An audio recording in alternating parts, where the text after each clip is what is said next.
Okay, Assalamualaikum warahmatullahi wabarakatuh. Selamat sejahtera. Hari ini kita akan tengok subtopik 7.3 berkaitan prinsip keabadian tenaga. Okey. Pertama, kita tengok dahulu apa yang dikatakan dengan prinsip keabadian tenaga ini, di mana prinsip keabadian tenaga ini menyatakan bahawa, ingat ni, tenaga tidak boleh dicipta atau dimusnahkan, tetapi ianya boleh berubah bentuk. Okey, contohnya daripada tenaga keupayaan kepada tenaga kinetik. Dari satu bentuk tenaga kepada bentuk tenaga yang lain.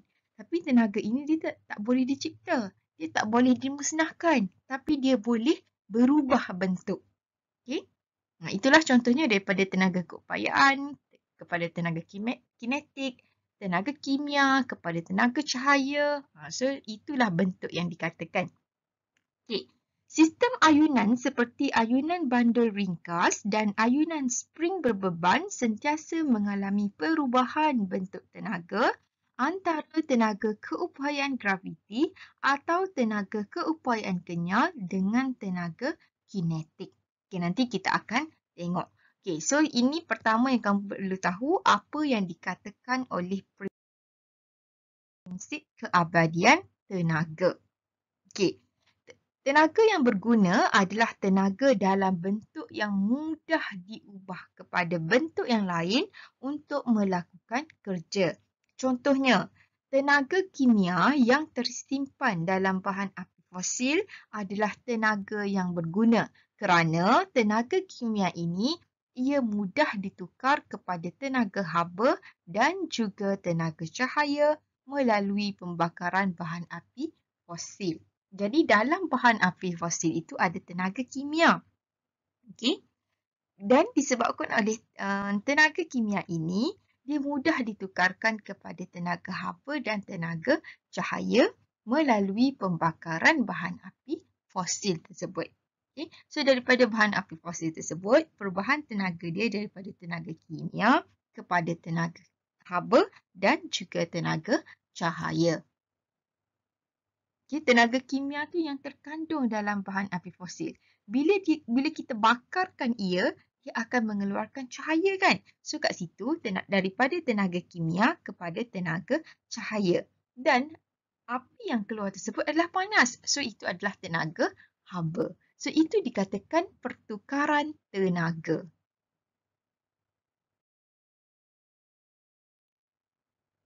Okey, sekarang kita tengok perubahan tenaga untuk ayunan bandul ini. Okey, sebelah ni kita tengok keadaan ladung bandul. Okey, pada kedudukan X. Okey, ini X, ini Y, ini Z. Okey, kemudian kita tengok perubahan bentuk tenaga bagi ladung antara tenaga keupayaan graviti dengan tenaga kinetik. Okey. TU graviti adalah tenaga keupayaan graviti, tenaga upaya graviti. TK adalah tenaga kinetik. Okey. Pada kedudukan X. Okey. Pada kedudukan X, tenaga upaya graviti adalah maksimum. Okey. Maksudnya sebelum dia ayunkan bandul tersebut, ladung bandul tersebut, dia akan angkat dulu sampai tinggi kan? Okay. So, bila ladung bandul tersebut berada dalam kedudukan yang tinggi, itu adalah tenaga upaya maksimum ataupun tenaga upaya paling tinggi. Okay. Sebab ladung tersebut berada pada ketinggian maksimum. Tenaga kinetiknya adalah sifar. Kenapa tenaga kinetik sifar? Kerana ladung tersebut belum bergerak lagi. Tenaga kinetik ini berkaitan dengan pergerakan. So, bila ladung itu diangkat, tenaga upaya gravitinya adalah maksimum. Tenaga kinetiknya adalah sifar kerana ia belum bergerak. Okey. Seterusnya, pergerakan dari kedudukan X ke Y. Okey. Bila dah dilepaskan, mestilah ladung tersebut akan bergerak dari X ke Y. Okey, kamu tengok ladung ini dari X ke Y. Okey, Dari X ke Y, tenaga upaya graviti ladung berkurang. Okey, tenaga upaya graviti berkurang. Sebab apa? Sebab tadi tenaga upaya graviti dia maksimum. Sebab ladung berada pada ketinggian maksimum. Okey, ketinggian. Tinggilah kedudukan dia. Bila dia berada di Y, tenaga upaya graviti ladung berkurang. Sebab dia berada pada kedudukan yang rendah. Kan? X dengan Y ni, Y lagi rendah. So, tenaga upaya graviti ladung berkurang. Tenaga kinetik ladung semakin bertambah sebab di kedudukan X tadi dia tidak bergerak sebab tu tenaga kinetiknya sifar. Okay, bila dia dilepaskan dari X ke Y, tenaga kinetiknya bertambah sebab dia dah mula bergerak. Okey, seterusnya apa yang berlaku pada kedudukan Y ini adalah tenaga upaya graviti minimum ataupun rendah sebab ia berada pada kedudukan yang rendah. Tenaga kinetiknya maksimum sebab ladung berada pada kelajuan maksimum. Okay. Bila melibatkan pergerakan, ingat tenaga kinetik maksimum. Okay. Seterusnya dari kedudukan Y ke Z. Ni dia nak naik ke atas pula. Tenaga upaya graviti ladung bertambah sebab dari kedudukan yang rendah ke kedudukan yang tinggi. Jadi tenaga upaya graviti ladung itu bertambah. Tenaga kinetik ladung semakin berkurang. Okay? Sebab kelajuan ladung itu berkurang. Sebab dia nak ke atas. Sama orang nak panjat bukit, bila nak naik ke atas, dia slow kan? Sebab tu tenaga kinetik ladung itu berkurang. Bila dia dari atas ke bawah, laju. Macam kita turun tangga, turun bukit kan? So, laju. Sebab itu, dari X ke Y, tenaga kinetik dia maksimum. Tenaga kinetik ladung bertambah dari X ke Y. Sebab dia laju. Dari Y ke Z, dia nak naik ke atas. Jadi, tenaga kinetik ladung tersebut berkurang. Okey. Next, kita tengok pada kedudukan Z. Pada kedudukan yang tinggi itu, ingat pada kedudukan tinggi adalah tenaga upaya graviti maksimum. Dia tak bergerak, jadi tenaga kinetiknya adalah sifar. Okey. Seterusnya, dari kedudukan Z ke Y, dia nak berpatah balik. Dari kedudukan Z ke Y, Z tadi kedudukan dia tinggi kan? Ke Y kedudukan dia rendah. Dia berada di bawah. Bermaksud tenaga upaya graviti ladung itu akan berkurang. Sebab ingat, bila dia berada di kedudukan tinggi, tenaga upaya graviti itu tinggi. Bila dia berada di kawasan rendah, di tempat yang rendah, tenaga upaya gravitinya juga rendah ataupun berkurang. Okay? Tenaga kinetik pula dari Z ke Y, tenaga kinetik ladung itu semakin bertambah sebab dia menuruni. Bila dia menuruni, dia akan turun dengan laju. Sebab tu tenaga kinetik ladung semakin bertambah. Okey. Next, pada kedudukan Y sekali lagi tenaga upaya gravitinya minimum. Tenaga kinetiknya adalah maksimum sebab dia dalam keadaan laju. Okey, next dari kedudukan Y ke X. Dia nak naik balik ke sini. Okey, dari Y ke X, tenaga upaya graviti ladung bertambah, tenaga kinetik ladung berkurang. Okey, so pada kedudukan X, tenaga upaya graviti maksimum sebab dia berada dalam kedudukan yang tinggi. Tenaga kinetiknya adalah sifar sebab dia tak bergerak. Okey.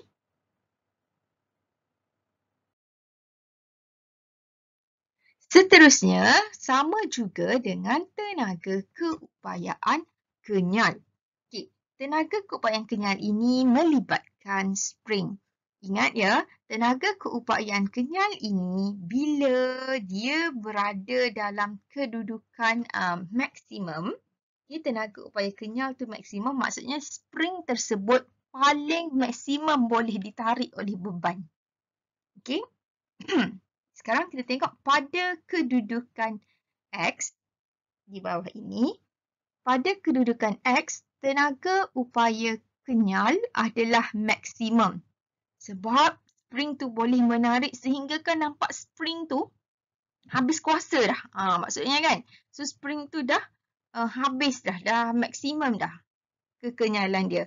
So pada kedudukan X ini, tenaga upaya kenyal maksimum, tenaga kinetiknya sifar sebab ianya tak bergerak. Dari kedudukan X ke Y. Okay.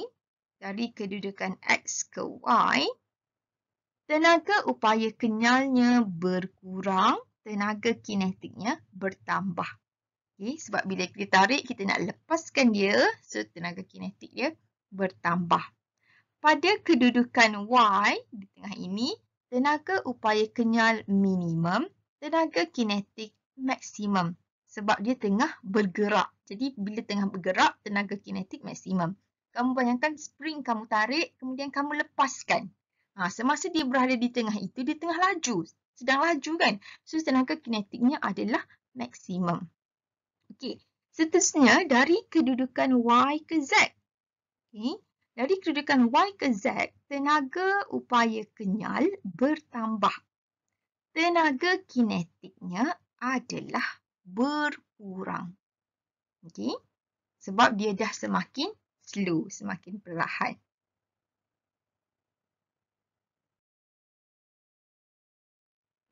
Okey. Seterusnya, pada kedudukan Z ke atas ni, tenaga upaya kenyalnya adalah maksimum. Tenaga kinetiknya sifar. Okay, kenapa tenaga upaya kenyal maksimum pada kedudukan Z adalah disebabkan oleh spring paling termampat. Maksudnya spring paling rapat. Kalau tadi dia spring X pun tenaga upaya kenyal dia maksimum sebabnya spring paling terenggang.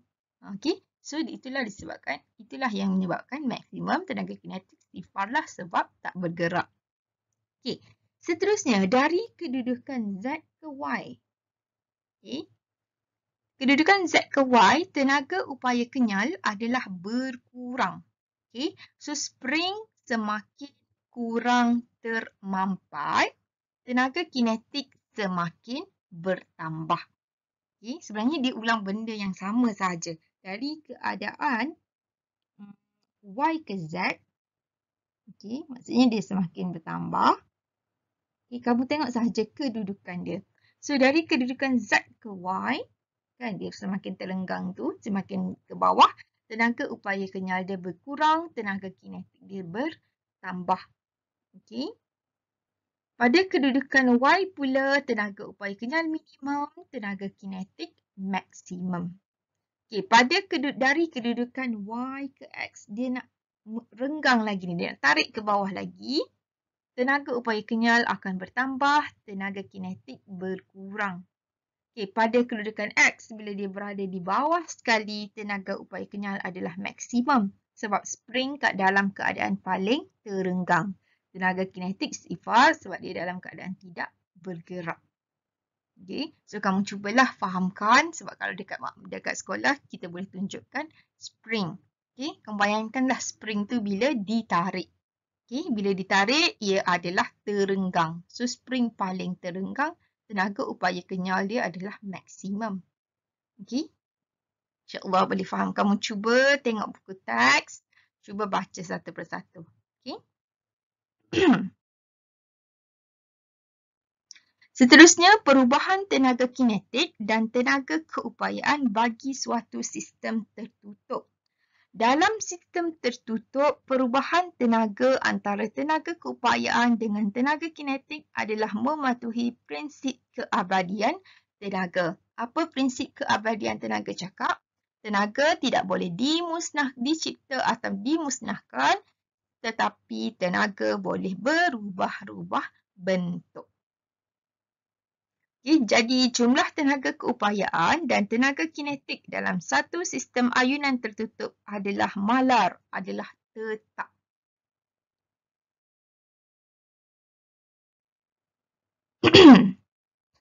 So, ini adalah ayunan bandul dalam sistem tertutup tadi.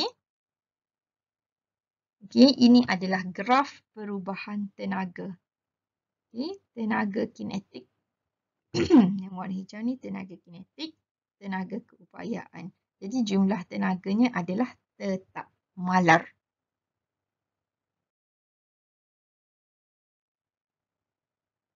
Okey, berdasarkan prinsip keabadian tenaga, tenaga boleh berubah-ubah bentuk. Dalam perubahan bentuk tenaga, sebahagian kecil sahaja tenaga ditukarkan menjadi tenaga yang berguna.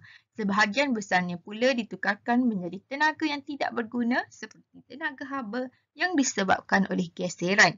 Sistem tertutup merupakan sistem di mana tiada daya luar seperti geseran yang bertindak, maka tenaga haba tidak akan terhasil dalam suatu sistem tertutup. Okey, kita tengok contoh masalah numerical. Rajah 7.14 menunjukkan sebuah pistol mainan. Panjang spring di dalam pistol mainan ini ialah 300 mm. Okey, panjang spring 300 mm. Jika 5 Newton digunakan untuk memampatkan spring sehingga panjang spring menjadi 50 mm. Maksudnya spring tersebut akan dimampatkan. Okay. Ini semua ni 300 mm. Kemudian dimampatkan spring sehingga 50 dengan dayanya adalah 5 Newton. Okay, dayanya 5 Newton. Hitungkan kelajuan maksimum bola plastik berjisim 50 gram. Jisim 50 gram. Semasa bola itu ditembak keluar dari pistol, nyatakan satu anggapan yang dibuat untuk menyelesaikan masalah ini. So ingat soalan dah bagi.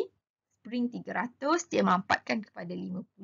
5 Newton daya, 50 gram jisim bola tersebut. Okey, kita tengok penyelesaian. Tenaga keupayaan kenyal sama dengan tenaga kinetik. So, kita isi sahaja formula tenaga keupayaan kenyal. 1/2 Fx sama dengan tenaga kinetik 1/2 mv kuasa 2. Kita isi dalam formula 1/2 F 5 Newton. X 250 bahagi 1000. Sebab 250 ini dalam soalan dia bagi unit mm. Kita kena convert dia kepada meter. Sebab tu kat sini 250 per dengan 1000. Okay, sama dengan 1/2 darab m. M adalah kita kena tukarkan dia kepada kilogram. Soalan bagi tadi 50 gram. So, tukar kepada kilogram 50 per dengan 1000. Darab V kuasa 2. So, ini yang kita tak tahu. Ini yang kita kena cari. Ini yang soalan tanya berkaitan hal laju.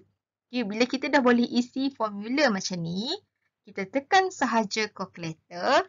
1/2 darab 5N darab 250 per 1000. Okay, yang sebelah sini semuanya kita akan pindahkan ke sini.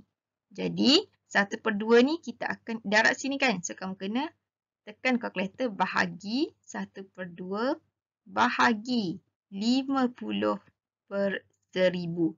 So, akan tinggallah V sorang-sorang sebelah sini. So, bila kamu tekan kalkulator, kamu akan dapat 25. So, itu adalah nilai untuk V kuasa 2. V kuasa 2 sama dengan 25. Kamu tekan punca kuasa. So, kamu dapat V sama dengan 5.